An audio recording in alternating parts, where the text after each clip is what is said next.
Привет всем! Welcome to our dual build. We're going to be building the UAZ 3909 and the UAZ 469, both kits from Zvezda. The 3909 was released in 2021, a few years ago. I can't believe it's been that long. And this vehicle is affectionately known as the Bukhanka in Russia for its appearance resembling a small loaf of bread. The 469 hasn't got any cute nickname. We just call it the UAZ. Anyways, both these kits kind of similar in the way that they are packaged. Zvezda, quite simple kits. There's no photo etch. There's nothing too tricky.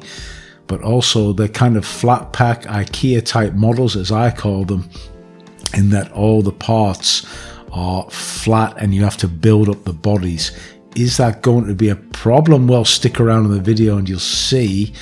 But actually, no, it's not a problem. These kits really work out quite well. And they have definite location points when you're gluing this together. What I really wanted to do was ease the process of painting. That's usually what I'm thinking about when I'm building, especially wheeled vehicles. The difference, of course, to a tank is that these things have got lots of windows on them, panel vans, etc. And you have to think about the masking and, of course, the interior painting.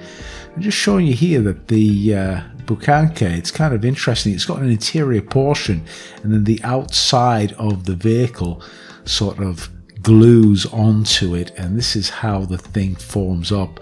I made sure that I test fitted everything and sort of understood how it all worked out prior to gluing. And also, as I said, I wanted to work out if there's a way to construct this that would make it real easy to paint. So this is the way that I went about it. I glued the rear doors in place actually because I wanted to only have one or two doors open, and the way I constructed this thing was basically the entire upper body as one part, and I test fitted the roof to see how that was. Now the chassis is a separate the chassis rails are separate components, and also I have got some resin parts that I'll be adding on to both of these builds just to sort of make them a little bit more fun, a little bit more interesting. In order to accommodate those resin parts, I had to do a little bit of modification to the chassis rails. At this point I can glue on the chassis components, and this is of course the engine sump as well that you can see, onto the basic body of the Bukhanka. And here are some nice little 3D extras that I have, especially that front grille and that cute little face of the Bukhanka. And this is one quick way of, or easy way to align your suspension before committing to the axles. Make sure everything's square on the body, and then you're not likely to go wrong. This kit didn't require any filler whatsoever. I was really kind of impressed with the fit overall of this kit. Things worked out quite nicely. And here again, test fitting the roof. My plan here as well, you can probably tell, is that I want to basically work from the inside out. And I have got some nice QUINTA details that are going to really supplement the detail inside the cab. If they can be seen or not, well, guys, you'll see. But anyways, they're fun additions to make. So I had to remove all the detail from the interior console, and also fortunately I did have some masks for the glazing that really helped things out. Now let's get back onto the little Jeep, the 469. Similar construction, all flat sides, and where I varied from the instructions is usually I like to get all the big parts out and sort of learn how they all fit together and see if there's going to be any issues. There isn't. These kits are really quite well designed. There's no fit issues, and the main reason that I do this is just to sort of check myself and make sure that I haven't got any clashes later on. So I worked on the upper body, and then I did this really nicely detailed engine. Zvezda does include some really great detailing, has to be said. This is the chassis construction. What I tend to do is build up everything on one side, try and make it square, and then fit on the other side of the other chassis rail, and again square it up against the mounting points on the body of the vehicle. And this is the way that I get everything square, really. It's not too difficult. In this case, I was able to fit on the axles and the transmission and all these sorts of bits and pieces, because I wanted to have this part separate for painting in this instance.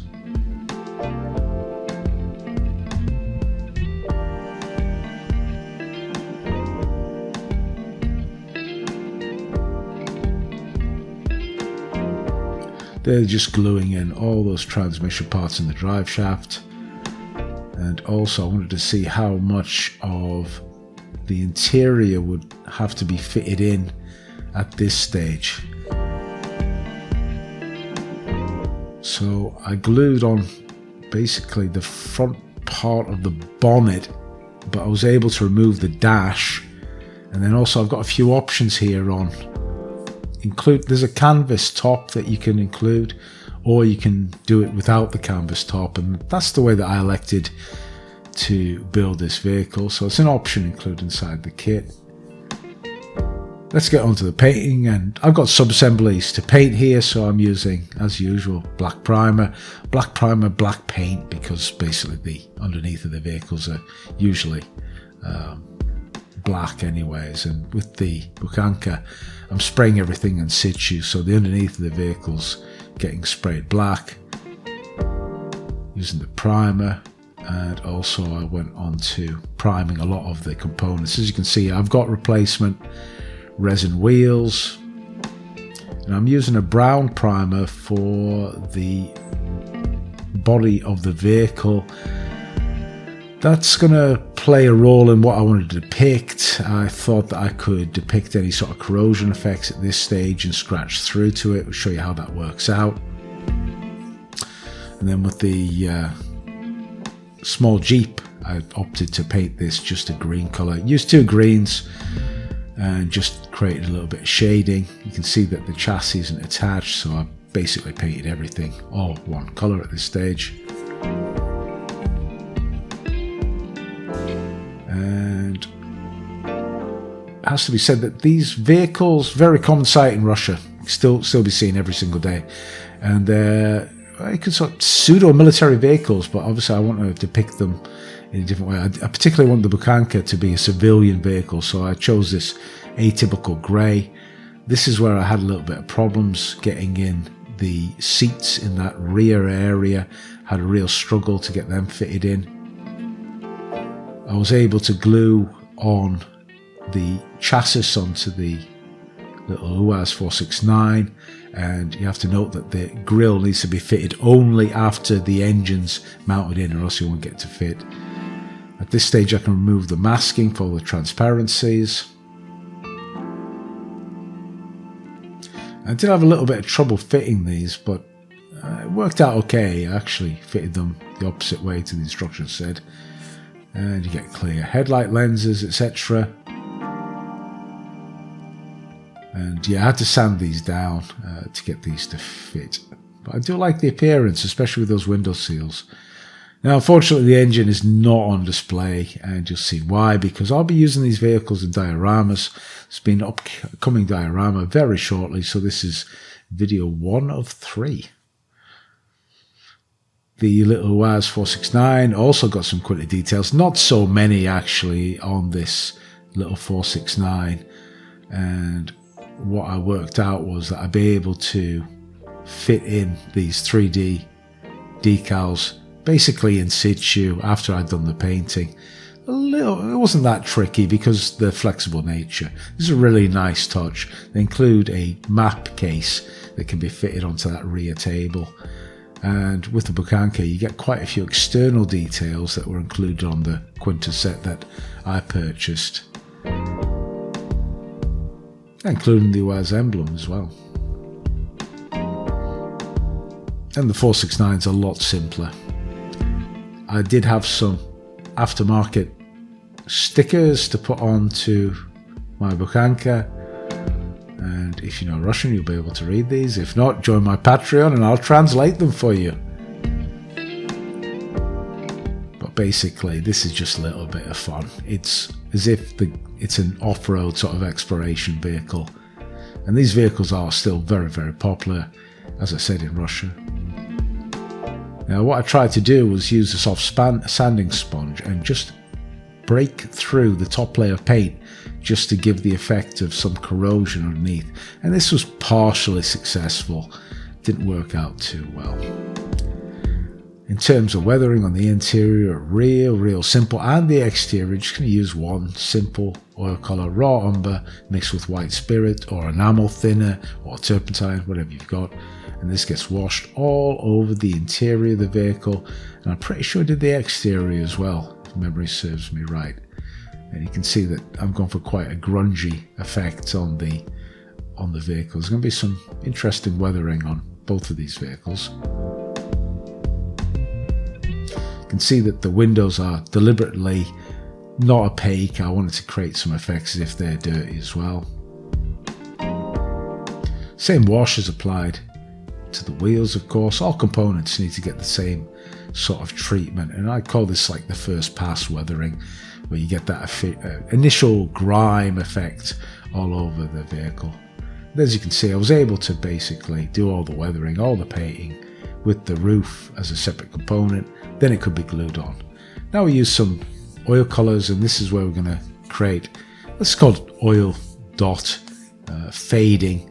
And what you're doing is creating different tones on the vehicle that are going to create a film of oils all over the vehicle. And I've used buffs and browns here, and the idea is not to create the effect as if well, some people say it creates the effect of paint wear, but I want an overall layer of grime and dirt on the vehicles, and this is a quick and easy way to do it.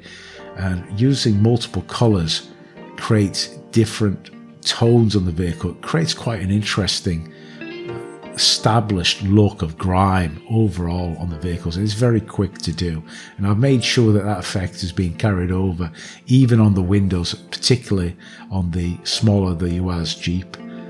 The kit included some self-adhesive foil mirrors, which really are handy, and at this point I can glue on the resin wheels that I said were aftermarket. You can see that this UAZ, the book anchor, is going to get quite a few additional items in order to give it that effect that it's a sort of vehicle that's on the road, maybe a camper vehicle, maybe it's some guys that are in a post-apocalyptic world. Well, that's a theme that we're going for, so spoiler alert. And this again, another part that was aftermarket was this extra bumper, and it allows you to fit the spare to it. The little 469 gets its resin wheels as well. You can see the really nice tread pattern. And also I gave that one a bumper. Same bumpers actually on both these vehicles. Use deck tan here, deck tan, and I use normal thinner, not leveling thinner.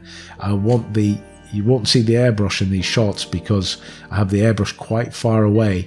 I want the paint to be a little bit gritty to give it that dusty, dirty feel to the vehicles, and I'm applying that on the lower chassis and overall dusting as well. Very easy effects, quick, easy, and they establish the theme that these vehicles are obviously exposed to the environment.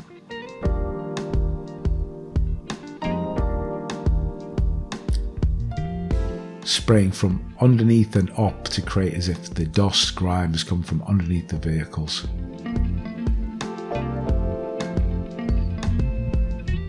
And I did get some masks as well for the wiper marks.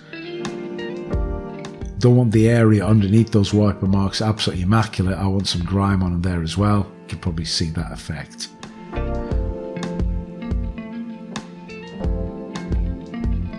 And this was a little mask that was supposed to give me the appearance of chipping to the vehicle, like chip paint, worn paint, rust and corrosion, and I tried to apply it with sponge.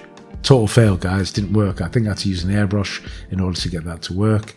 We'll see if we can use that again in another project. So go back to using a brush, and this is the way that I usually do it. So where I had that scratching before, I wanted to supplement that with definite areas of corrosion, which is also commonly seen on these vehicles.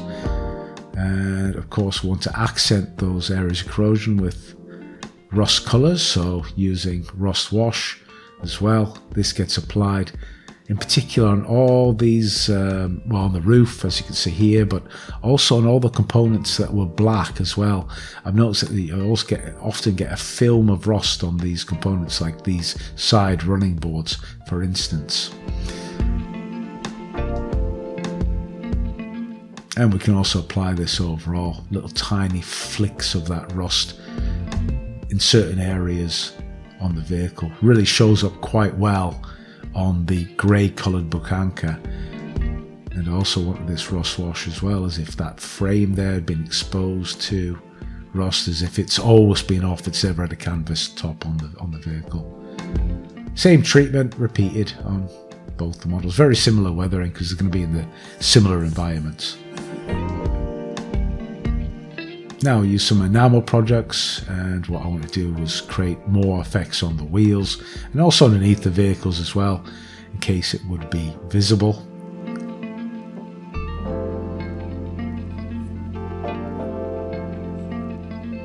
And again, you can create splash effects very easily with all these products. You don't need anything special in order to create these effects of nature. And you can see the basic finish of the vehicles as they are at the moment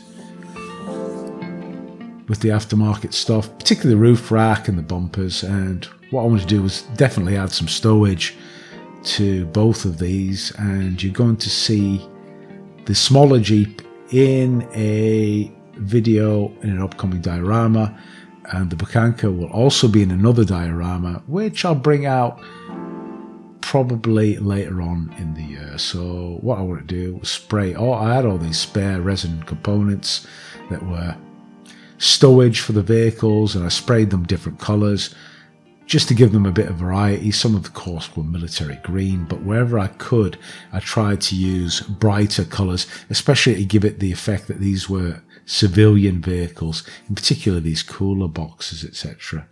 And at this point I'm test fitting all the stowage onto the roof rack. The smaller vehicle doesn't really have much room, and I had to work out what I could fit inside there.